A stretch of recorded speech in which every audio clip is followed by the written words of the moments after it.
Jadi kalau lebih baik pajak atau belanja, yang lebih tahu ibu sih. Terus pemerintah bilang, resesi nih resesi, gimana kalau pajaknya dipotong aja? Oke, saya bebasin pajak, kalian boleh uangnya nggak usah dibayar ke saya. And then Dinar punya uang 10 juta, nggak jadi dipotong 1,5 juta. What's going to happen to the economy, Dinar? Uangnya tetap ditabung aja karena situasi masih resesi. See? Ini baru calon menteri keuangan. Kenapa, Indra, menurut kamu? Karena menurut saya rakyat harus tunduk pada pemerintah. Oh. Oke. Oke, tadi slide. Oke. Siapa yang suka pajak tadi? Kamu sini. Ya, nah. Paling enggak kalian ke depan bisa foto sama saya. Mana handphonenya? Ini udah dibikin. Handphonenya untuk nanti kalau kamu mau selfie. Sekarang jawab dulu. Kenapa menurut kamu belanja lebih bagus daripada pajak? Kamu namanya siapa dulu? Novel, Bu. Noval dari Jakarta atau dari mana? Dari Bogor. Dari Bogor. Keren ya. Pakai mic dong biar kamu kedengeran seluruh dunia. Nah. Assalamualaikum. Waalaikumsalam.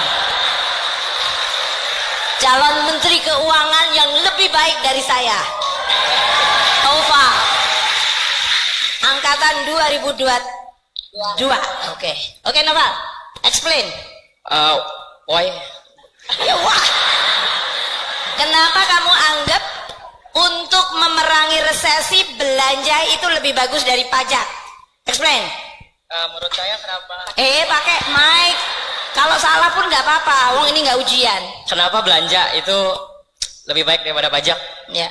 Potong pajak. Oh, motong pajak. Ya. Padahal belanja juga keluar pajak. Iya. Kamu nggak usah debat sama saya, jawab aja. Aku udah tahu kamu kayaknya nggak tahu jawabannya, dia muter-muter aja. Ayo jawab cepet. Saya bingung. Oh bingung, ya udah. Coba yang nggak bingung. Kamu namanya siapa? Nama saya Asa, Ilmu Ekonomi 2022. Asap. Ya. Oke, kenapa kamu menganggap bahwa potong pajak lebih baik daripada belanja? Sebenarnya relatif ya Bu, mau belanja atau pajak sesuai dengan kebutuhan negara tersebut. Jadi kalau lebih baik pajak atau belanja, yang lebih tahu ibu sih.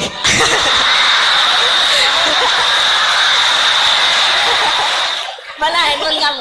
Mana handphone kamu? Maaf, bikin malu.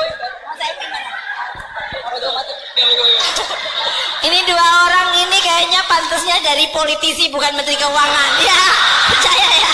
Iya kan? Nggak ngerti, ngomong dulu. Dan yang penting selfie. Mana selfie-nya sama saya? Sini, aku selfie. Noval.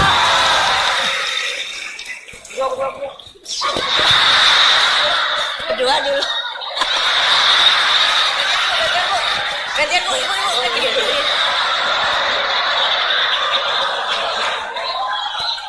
Makasih Bu ya. Makasih Bu.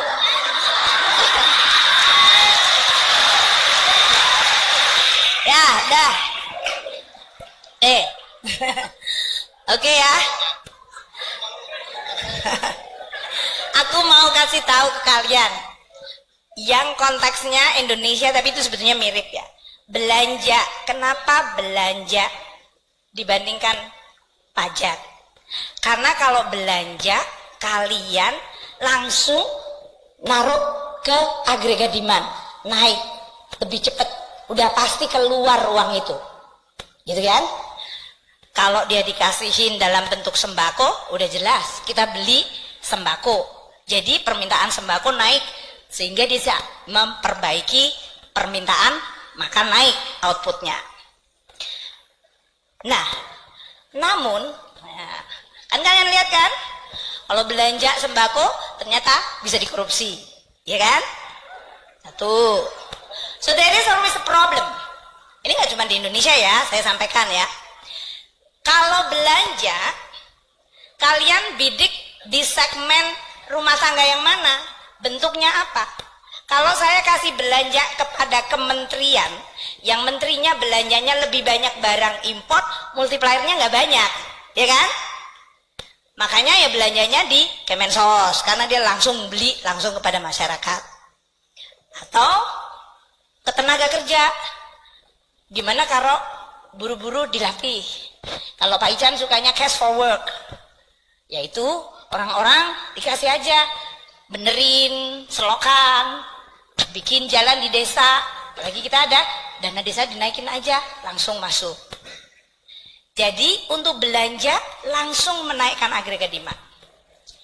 Kalau pajak dipotong, ya kan?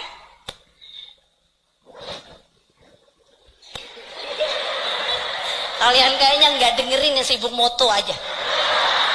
Gini ya, kalau pajak dipotong, let's say kalian punya pendapatan 10 juta yang harusnya bayar pajak katakanlah 15%, gitu kan? Terus pajaknya dipotong aja, jadi yang 15% nggak jadi keluar ke pemerintah, uangnya ada di kalian. Pinter nih anak, kamu namanya siapa? Ngomong-ngomong, sini. Kamu jawab apa tadi? What is your name again? Perkenalkan, nama saya Dinar Naufal. Inar Noval. Dinar, Bu. Dinar. Dinar, mata uang, Noval. Makanya pinter dia, karena waktu lahir aja sudah mata uang. Jadi waktu aku tadi bilang, you earn 10 juta, harusnya bayar 15%, right? Berapa tuh 15% dari 10 juta? 1.500.000. 1.500.000. Terus pemerintah bilang, resesi nih, resesi, gimana kalau pajaknya dipotong aja? Oke, saya bebasin pajak, kalian boleh uangnya nggak usah dibayar ke saya. And then Dinar punya uang 10 juta, nggak jadi dipotong 1,5 juta. What's going to happen to the economy, Dinar? Uangnya tetap ditabung aja karena situasi masih resesi. See? Ini baru calon menteri keuangan. Mana handphone kamu? Boleh foto kamu sekarang? Sah dia. Udah bisa nggak? Oh, dipakai setting lagi? Hah? Oh, kamu fotoin aja. Berdiri, aduh.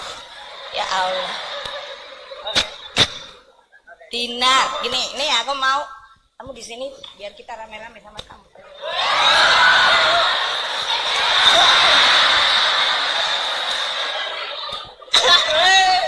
Makasih, Satu. terima kasih. Ya. Oh, yang di sini juga mau jawab ya, oke. Jadi pajak yang dipotong not necessarily langsung mempengaruhi ekonomi. Karena kalau itu adalah milik rumah tangga dan mereka lihat dunia lagi resesi, teman saya kena layoff, dia lagi nganggur, kita harus makin hati-hati. So even government sudah potong pajak, kita save ya, hati-hati nih, dunia lagi nggak baik-baik aja. Company yang harusnya bayar pajak, dan kita juga katakan, oke, turunkan pajak supaya kalian bisa ekspansi. Mereka nggak akan ekspansi karena ekonominya lagi nggak baik-baik aja. Jadi argumentasi mengenai pajak bisa sangat tidak efektif. Oke, kamu mau ngomong apa? Boleh. Mana tadi? Dinar megangin. Boleh ngomong apa aja. Pokoknya asal kamu pengen ngomong kan tadi. Kamu namanya siapa? Nama saya Indra, Ibu. Indra, oke. What do you think between dua itu? Kalau untuk Indonesia, pernah kepikiran nggak bahwa saya pernah meminta pajaknya nggak usah dibayar? Kalau bisa sendiri sebaiknya kita memberi pajak kepada pemerintah. Sebaiknya kamu memberi pajak ke pemerintah. Kok kamu baik? Kamu namanya siapa tadi? Membayar pajak kepada pemerintah. Iya, aku tahu. Kamu namanya siapa? Indra. Indra itu suka bayar pajak. Ini nggak termasuk yang kemarin ngambek nggak mau bayar pajak dia. Kenapa Indra? Menurut kamu? Karena menurut saya rakyat harus tunduk pada pemerintah. Oh. Si Indra ini kayaknya lagi merayu nih, bukannya lagi jawab. Ya oke, bener. Mau foto juga, Bu? Oh, ya mana foto?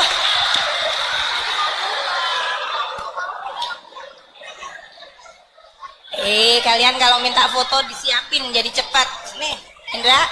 1, 2, 3. Salah. Salah. Iya. Galak banget. Dah. Kan? Dah. Ini Bu mau nggak? Oke, ada yang bilang tax amnesty. Enggak, ini aku pelajaran serius loh ya. Although kalian enjoying karena saya mau mengatakan economy is such a very beautiful and enjoyable subject. So Anda bisa menikmati kayak gini kan? You can discuss it even sambil makan pisang goreng, minum teh, minum kopi. You actually can analyze a lot of things dan kamu kelihatan sama orang lain keren ya nih anak ya bisa ngomong kayak gitu. Iya kan? Karena ekonomi is actually talking about behavior dan logic. Jadi kalau kita bicara tentang policy, yang dipengaruhi itu sikap dan behavior dari pelaku ekonomi, ya kan? Kamu akan terpengaruh nggak dengan policy ini? Dan kamu akan terpengaruh tergantung dari kamu percaya nggak policy ini berhasil. Makanya di dalam ilmu ekonomi pun selain kita bicara tentang behavior dan logikanya, pembuat kebijakan itu harus dipercaya. Kamu bisa bayangkan nggak? Kalau yang membuat kebijakan, lah ngeliat mukanya aja udah enak, satu. Yang kedua, dia pagi ngomong apa, sore ngomong apa? Yang sering ngomong itu pagi ngomong apa, sore ngomong apa gitu. Terus, apa? Labil. Waduh, bahasanya labil. Ya, kalau labil, then you cannot actually dalam hal ini bisa memegang kata-katanya. If he or she atau government gak kredibel, Anda mau bikin policy, maka pelaku ekonomi gak akan percaya. Mereka akan, ini sebetulnya dia ngomong apa sih? Jangan-jangan waktu dia ngomong tapi tujuannya sana nih. Kan kayak gitu kan? Jangan lupa masyarakat, pelaku ekonomi, apakah rumah tangga, company, luar negeri, mereka adalah makhluk yang rasional. Makanya kalau kita bicara, kalau Anda mau bicara, nanti tadi siapa dari Dinar mau jadi menteri, atau tadi siapa namanya? Noval mau jadi menteri. Kamu dari sekarang harus membangun your reputation dan kredibilitas. Kalau Noval nanti bilang, ini dari tingkat 1 aja zigzagnya nggak jelas, gitu kan? Your reputation is not going to help you. Even though kamu pinter pun, orang juga nggak akan mau menggunakan kamu. Karena at the end of the day, credibility menjadi sangat penting. Kamu mau ngomong apa, Non? Yang perempuan boleh sekarang. Dari tadi laki terus soalnya. Siapa namanya? Perkenalkan, nama saya Siti Nurjihan dari Ilmu Ekonomi. Selina Jiha. Ya, Siti Nurjihan. Siti Nurjihan. Oh, Siti Nurjiha. Oke, Siti Nurjiha. Saya mau tanya ke Ibu, gimana cara Ibu menyikapi trade off yang terjadi antara kedua kebijakan yang mungkin Ibu jalankan gitu Bu di pemerintahan? Oke. Sama mau nanya Bu, mau foto? Ya udah sini foto. Jadi menyikapi trade off atau dalam hal ini, mungkin pertanyaan kamu adalah gimana milihnya gitu ya Siti ya? Iya Bu. Oke, ayo aja deh biar cepet. Oke. Ibu mereka foto juga. Iya sini saya fotoin. Ya, udah kamu situ aja. 1, 2, 3. Kamu ngijek sepatu aku. Nah, Makasih Bu. oke. Oke, Siti tadi menanyakan gimana milih kebijakannya. Kadang-kadang policy maker itu nggak punya luxury juga untuk milih. Terutama kalau shocknya sangat besar. Waktu terjadi COVID itu shocknya luar biasa besar. Kamu bisa bayangkan kan? Shocknya COVID itu semua rakyat, semua kegiatan, semuanya nggak bisa beraktivitas. Sehingga ekonomi lumpuh. Dalam menghadapi shock yang begitu besar, pemerintah nggak milih antara tadi. Cause pada saat pandemi, everybody, all economic actors affected sangat-sangat signifikan karena pandemi itu. Maka kalau kalian ingat, nih kan jatuh gitu ya, seluruh ekonomi dunia jatuh, ini dari 3 saja. Coba tunjukkan slide mengenai pemulihan ekonomi nasional PEN, program PEN kita. Tadi jawaban dari Siti tadi. Waktu COVID terjadi, kemudian pemerintah membuat langsung data. Siapa yang akan terkena? Orang yang paling miskin paling terkena. Beda dengan krisis perbankan. Kalau dulu yang kena adalah bank dan korporat besar. Pandemi ini pedagang nasi liwet, bubur ayam, sate, bakso, mereka kena langsung karena mereka tidak boleh dan tidak bisa jualan. Makanya untuk hal itu dia harus dibantu pakai spending tadi, menggunakan bansos. Gimana caranya? Kalau yang ada datanya by name, by address, oh si rumah tangga ini di RT ini dia adalah kelompok miskin, kita langsung bantu. Tapi pedagang kaki lima itu datanya nggak komplit. Jadi dalam situasi yang sangat tidak sempurna, pemerintah tetap harus melakukan. Makanya kemudian gimana caranya? Coba kita bilang sama polisi. Polisi itu kan ada Kapolda, Kapolres, sampai Babin Kamtipmas. Bilang, Pak Polisi, kumpulin itu pedagang kaki lima yang biasanya berdagang di jalan sini, jalan situ. And then each of them kasih uang 500.000, 500.000 3 bulan. Nggak cukup sih, tapi itu mengurangi. Gimana Ibu tahu bahwa yang ini nggak dapat di 2 tempat? Ya udah, di satu sisi polisi langsung membuat database. Terus tidak hanya polisi, TNI dimobilisir. Indonesia waktu pandemi, we are doing a lot of non-conventional. Di negara lain nggak ada dia mekanisme mobilisasi polisi dan TNI dalam situasi itu. Makanya Indonesia dari sisi tadi down recession langsung bisa diberikan. Nggak sempurna sih, mahasiswa pasti akan protes. Banyak yang salah sasaran. Aku di DPR juga digituin. Karena anggota DPR bilang, ini konstituen saya yang benar-benar orang yang nggak mampu dia nggak dapat, sementara di sebelah sana yang lebih mampu dapat, gitu kan? So the problem on the birokrasi dan administrasi is another thing dibandingkan kita bicara tentang policy-nya. Tapi nggak bisa separated. Makanya nanti kalau kalian menjadi policy maker, itu menjadi sesuatu aspek. Kalian boleh bicara textbooknya dulu diajarin Bu Menteri Keuangan kayak gini loh. And then Anda nggak ngelihat birokrasinya kayak apa. Anda nggak lihat situasinya social, politik, cultural seperti apa. Itu tidak bijaksana dan tidak smart. Policy maker yang baik tahu teknokrasinya, polisinya, tapi kalian juga tahu tentang political, economy, social, dan cultural dari rakyatnya. Oke, yang nomor 2, nomor 3 dan 4. Ini ya, slide-slide ini nanti kalian bisa dapatkan dan cukup banyak contoh-contoh yang tadi kalian akan lihat. Pertanyaan 3 dan 4 ini mengenai macro monetary policy. Kalian lebih senang saya di atas atau di bawah sih? Di bawah.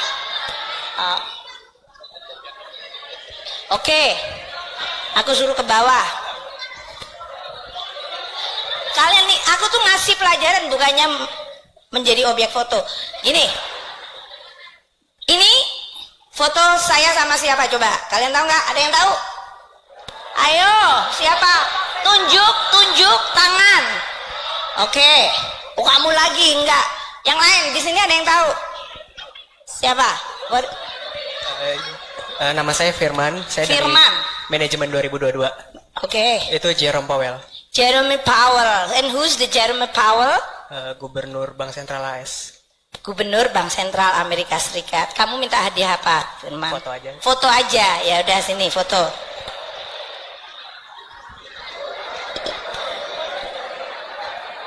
Di foto sama temennya. Kamu foto sama temennya yang kena belakang. Ya udah nggak apa-apa. Kamu pura-pura pegang ini biar kelihatan keren nanti. Ayo. Waduh.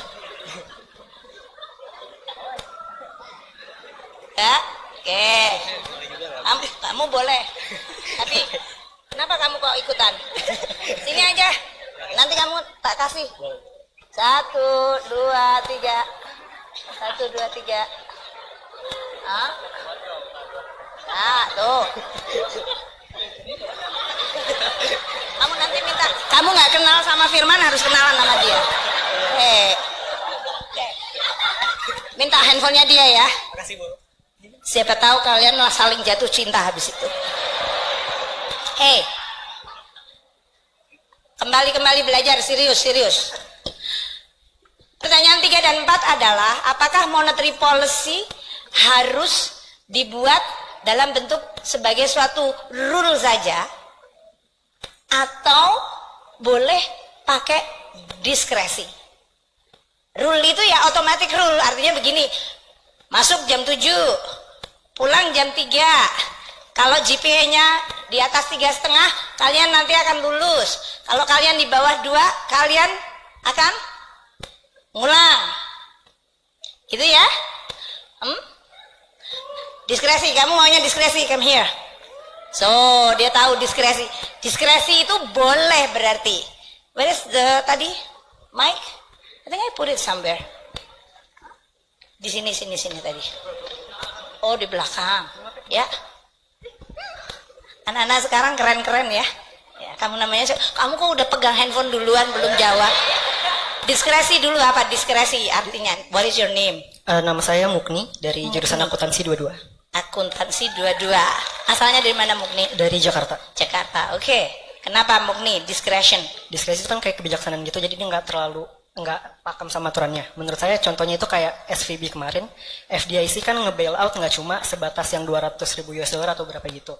Okay. Tapi kalau misalkan patuh sama rule, berarti nanti bakal banyak bank US lain yang kolaps, nggak cuma SVB. Jadinya fleksibilitas dan situasi yang dihadapi kadang-kadang di luar pakem. Jadi kalau harus bisa responsif, itu menggunakan diskresi, gitu ya? Iya. Kamu keren deh. Oke. Akuntansi loh ini. Ya akuntansi. Dan dia udah baca tentang apa tadi? SVB. Diajarin sama dosen saya Bu Susiati Bambang Hirawan. Oh, hebat Ibu. Oke, foto kamu sekarang, boleh.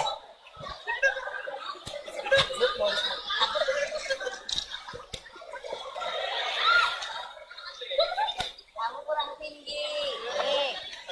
Kamu kurang tinggi tangannya. Sini. 1, 2.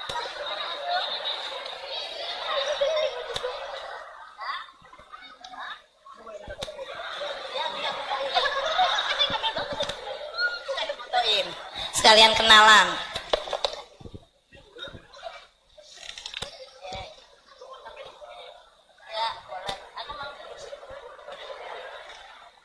Oke ya. Aku capek suruh duduk di situ, katanya tak duduk. Oke. Oke, tadi slide. Kalian kalau ribut aku tak suruh keluar loh. Tadi ya, diskresi kata Mugni ya namanya? Iya Bu. Iya Bu. Iya. Mugni bilang bahwa situasi kadang-kadang tidak predictable dan shock itu bisa sangat besar. Sehingga you need some flexibility. Itu benar. Namun kamu baca nggak bukunya, Mugni? Aku soalnya nggak mau ngomong buku itu, buku Mankip bilang yang kontra, yang mengatakan bahwa monetary policy should made by rule. Coba kalian lihat tuh. Kayaknya anak buah saya ngambilnya yang sopan-sopan aja. Kalimatnya di dalam textbooknya itu agak keras. Dia bilang begini, kenapa harus pakai rule? Terima kasih ya. Ya. Dia mengatakan kalau nggak pakai rule, pakai diskresi, emang kamu percaya sama bank sentral itu birokratnya kompeten? Aduh, sampai kaget kamu. Kenapa? Bapak kamu di Bank Indonesia? Aku nggak ngomongin BI, aku ngomongin textbook itu loh ya. So the textbook said bahwa ini, jadi kan dia bicara tentang Federal Reserve. Do you really believe mereka itu kompeten untuk bisa membuat discretion tadi. Can you trust them?